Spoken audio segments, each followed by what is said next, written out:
On this episode of All Chiefed Up, Matt Connor from Arrowhead Addict throws out a scenario that brings wide receiver Adam Thielen to Kansas City in free agency.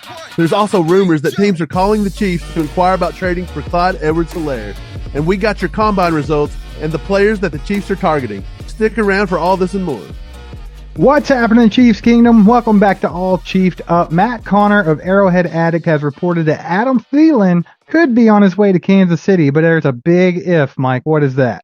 Yeah, there's a couple caveats. Number one, Arrowhead Addict. We all know they like to throw around a lot of crazy scenarios. We'll talk about it. Matt Connor says that number one, if the Chiefs cannot lock up Juju for a long-term deal, and if number two, the Vikings want to save $6.4 million on their cap and cut Adam Thielen, that three, the Chiefs may look into signing him to replace Juju for a short-term one-year deal, sort of like we did Juju, where it's a lot of incentives and not a lot of money on our own cap. Well, it's not a crazy idea if the Vikings decided they wanted to save $6 million in cap, which in today's world is by no means a large amount. Also, if Juju doesn't get re-signed to Kansas City, the thing about it is the Chiefs do like guys that have some experience like Adam Thielen, and they like to get them on short-term deals if needed.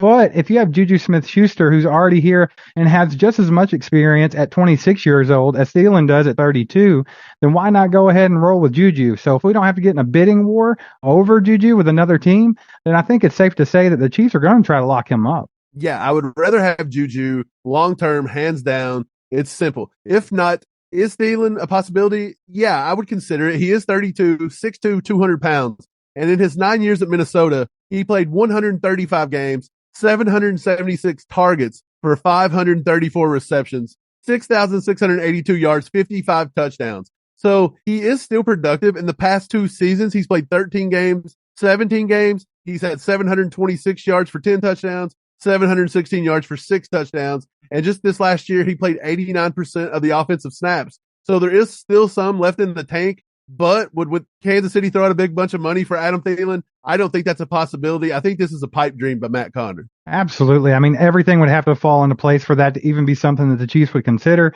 So it's kind of, a non-issue at this point, I would say. Let's move on to Clyde Edwards-Helaire. It looks like it's been reported that teams are already calling and inquiring about trading for him. Yes, ESPN's Jeremy Fowler. He does a lot of good work with ESPN. He has stated that the Chiefs are getting calls from a handful of teams inquiring about trading Clyde Edwards-Helaire. We said ourselves we thought that could be a possibility, but we didn't know if he had any value. Jeremy Fowler seems to think that teams do find value in Clyde. He did not throw out any team names. He did not throw out any possible trades or picks. I would think no better than a late 5th, 6th round for Clyde Edwards-Helaire. And he says that the Chiefs aren't actively shopping him, but they will listen to offers. So take that with a grain of salt. I believe Brett Veach is just saying, hey, if we got to keep Clyde, let's not piss him off even worse than he is now. And if they can get rid of him, they'll get rid of him. Yeah, so Clyde Edwards-Helaire has to be a lot more appealing to any other team except the Kansas City Chiefs at this point, because in their perspective, he's a first-round pick. He's been in a winning organization. He's got all that going for him, and we can get this guy with experience over to our team. A lot of teams need some running backs, so he could definitely go play a role somewhere. But from our perspective, he's a bust of a first-round pick. He never did anything all that great in Kansas City. We like Pacheco better. We like Jerick McKinnon better, so we don't really care if he's here or not. To look at it through our lens, it doesn't seem there is a lot of value for Clyde, but if you're looking from the outside in, maybe it does. Yeah, maybe a team like Washington, as we suspected, maybe they'll throw out a 6th-round pick, get him over, pair him up with Bieniemy. I don't even know if Bieniemy loved him and wanted to draft him in the first place. Who knows? I can just pretty much say that I don't think Clyde's going to be on our roster this year. ESPN's Jeremy Fowler also said that the Chiefs are preparing to move on from Mecole Hardman because he thinks there's going to be some teams that throw him out some big contracts, stuff that Brett Veach is not going to match here in KC. No, Brett Veach is not going to throw out a big contract to Mecole Hardman. We've already said this. We've already said they were preparing for it. That's why they drafted Sky Moore last year. That's why we traded for Kadarius Toney. This is not news. We also said that somebody would overpay Mecole Hardman to try to get a speedy wide receiver that can blow the top off, somebody that's been with a winning organization like the Kansas City Chiefs, somebody that now has 2 Super Bowls, been to 3 Super Bowls in the past 3 years. They're ready to pay some big money. I would see a team like maybe the Dallas Cowboys, somebody with a lot of money to spend will throw a lot of money at Mecole Hardman. And McCole Hardman will leave Kansas City after this year. It's almost 95% guaranteed. Yeah, there's no doubt in my mind that McCole Hardman's probably going to be with a different organization next year. I think it's the same thing with Clyde. I think from the outside in, there's a lot of value to be had. It's just when we look at it through our Kansas City Chiefs lens here, it seems like another one that, was a miss in the draft and never lived up to expectations. So they see it a little differently. So, yeah, I think McCole Hardman, especially considering last season how the wide receiver market went crazy, you saw Christian Kirk getting that massive deal from the Jaguars. Well, guess what? It paid off a little bit for him because Kirk was really good over there with Trevor Lawrence. So teams see this happen, and now they see someone like McCole Hardman. Hey, maybe we can do the same thing here. Yeah, when we traded up to get McCole Hardman, we thought we were going to have to replace Tyreek Hill. That was in all that stuff.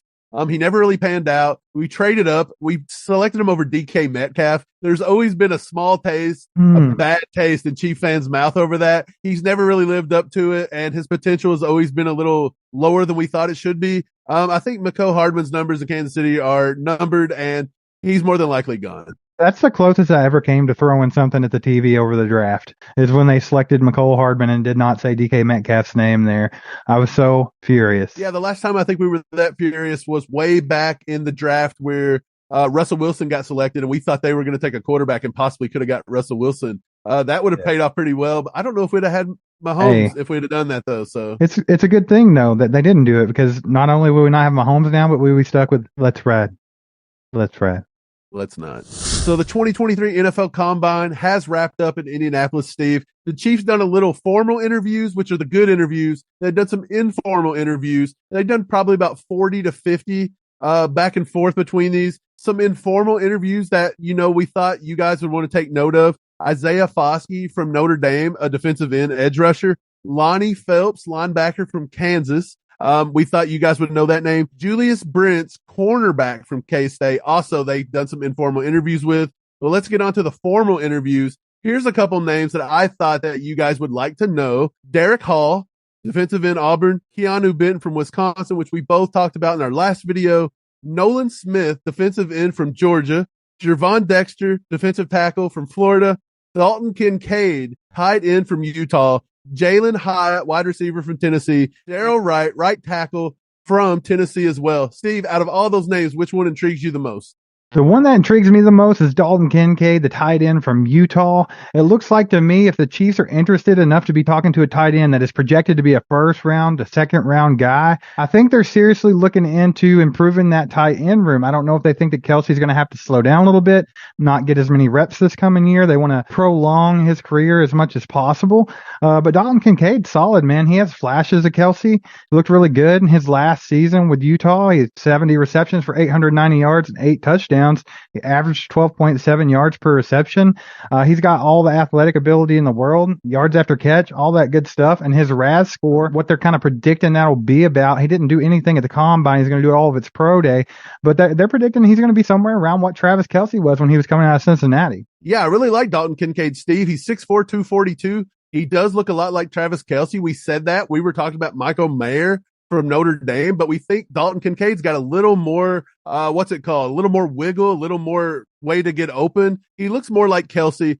One stat I want to throw out in 2022 versus USC, Steve, 16 receptions, 234 yards, and a touchdown. He absolutely tore up USC. He's still catching balls right now against USC's defense. Yeah, that's absolutely crazy, man. Another guy I had my eye on was Derek Hall, the edge rusher from Auburn. He looks like a guy that Spags would like in his defense, so that one intrigued me a little bit.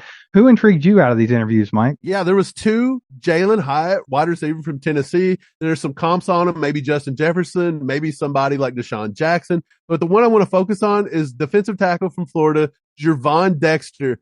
We talk about RAS scores. That stands for relative athletic score. I compared him to Chris Jones, Steve. Chris Jones coming out when we drafted him from Mississippi State in 2016 had an RAS of 8.74. But Jervon Dexter is a freak. He came in at a 9.21 RAS score, which is insane. He has more height. They weigh the same. The only thing he didn't do was bench as well, but it was only 4 reps. He had a faster 40, a faster 20-yard split. He was a little slower by maybe a tenth of a second in the 10-yard split, but he had a huge vertical, man. Chris Jones' vertical was 24.5 and his vertical was 31. He had a higher broad jump.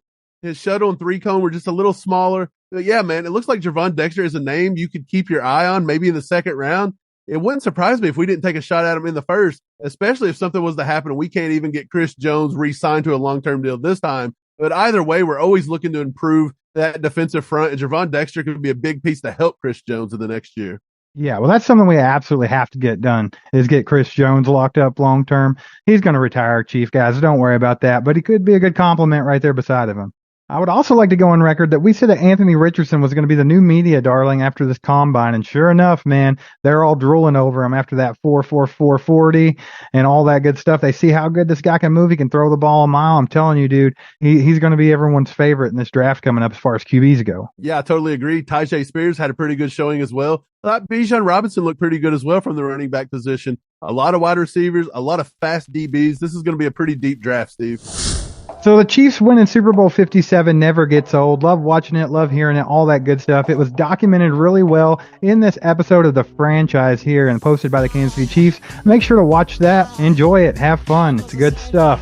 Hit the like button, hit the subscribe button, hit the bell, get in our comments, talk to us about football, and we'll be back on Wednesday with more on your Super Bowl champion, Kansas City Chiefs. Let's go Chiefs.